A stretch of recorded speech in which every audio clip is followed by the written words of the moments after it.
want to share this with you.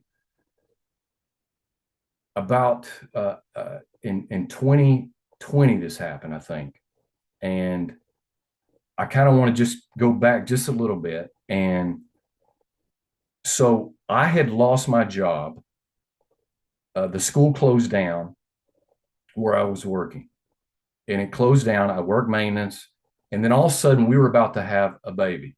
It's 2019. We're about to have a child, me and my wife. And so I thought I was going to get a few jobs, didn't get the jobs.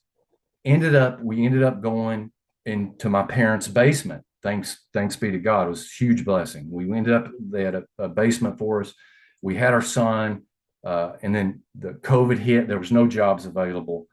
And I just was really struggling with direction from God. I was struggling with my identity of who God had showed me that I am. I was struggling for a lot of things. And I was listening to this testimony of what this woman said. She was struggling with something, a healing. She had this incurable thing that she could not be healed of.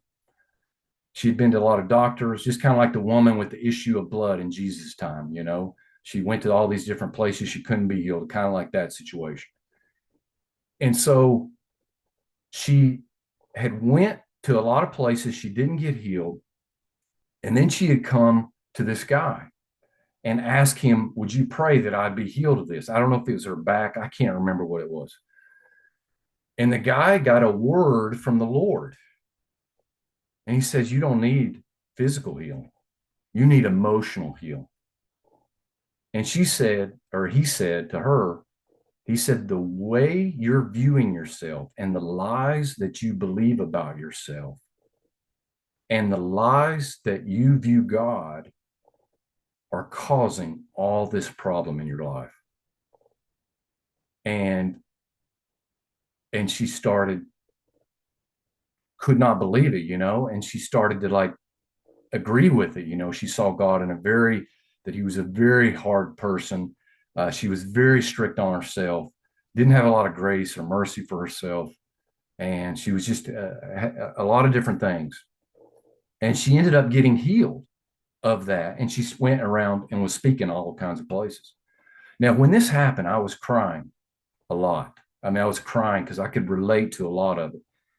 And I just could not stop crying. It was just like, and it was good, because it's like I knew God was doing surgery on me, basically, and I'm sitting there and I'm crying, and I'm on my parents live on a lake, and I'm on their pontoon boat, and the lake is in front of me, and I'm sitting there and I'm crying, and all of a sudden God speaks to me, and he says the word promises.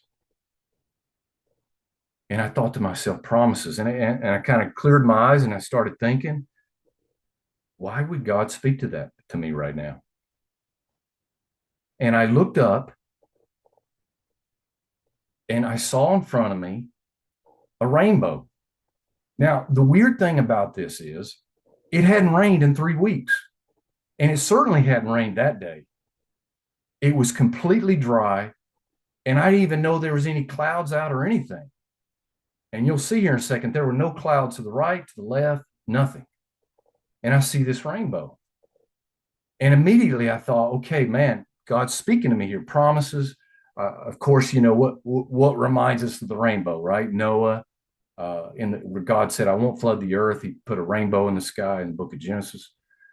And I started to think about the promises. So God's putting something together for me. And then he spoke something else, but it was almost in my spirit. And it said, look at where the rainbow's going, in like a jovial way. And I looked, and it was going behind this hill. Then it was just disappearing out of nowhere. I didn't know what God was saying.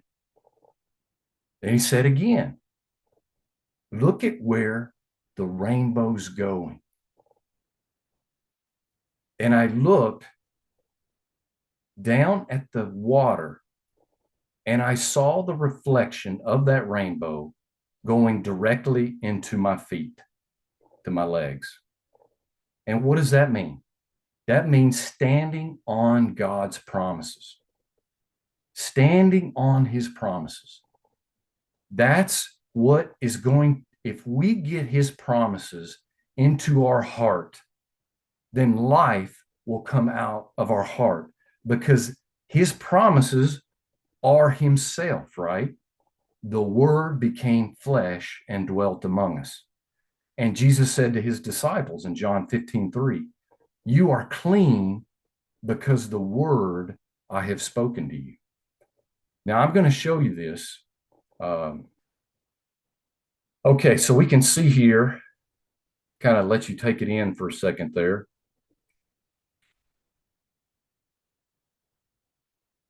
And we can see the reflection going in here. I mean, what are the coincidence? What are the odds that that would happen? You know, that God would kind of put that together.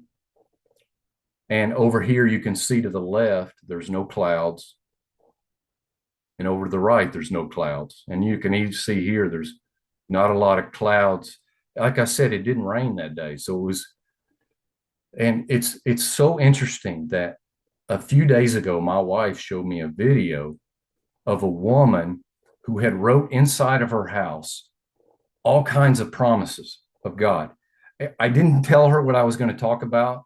I didn't say anything about that. She just showed me this video that she saw on Facebook or something. And it was a video of a woman who was writing promises all over her house. And then after her house got built, she took a picture, and over the house was a perfect rainbow circling her house. So it was like confirmation to God to me saying, hey, man, this is what I want you to tell. It's what I want you to speak. Because that's how important it is, you know. And this happened to me, but this is all of us. This is a universal Christian principle. This is all for us to understand because this applies to all of our lives. All of us. The rainbow is going to us, and it's telling us that is what's going to keep the lies out. That's what's going to keep the enemy out of our mind because we have the mind of Christ. And that mind of Christ is developing more and more and more in us. And the more that we feed it, God's promises and his truth.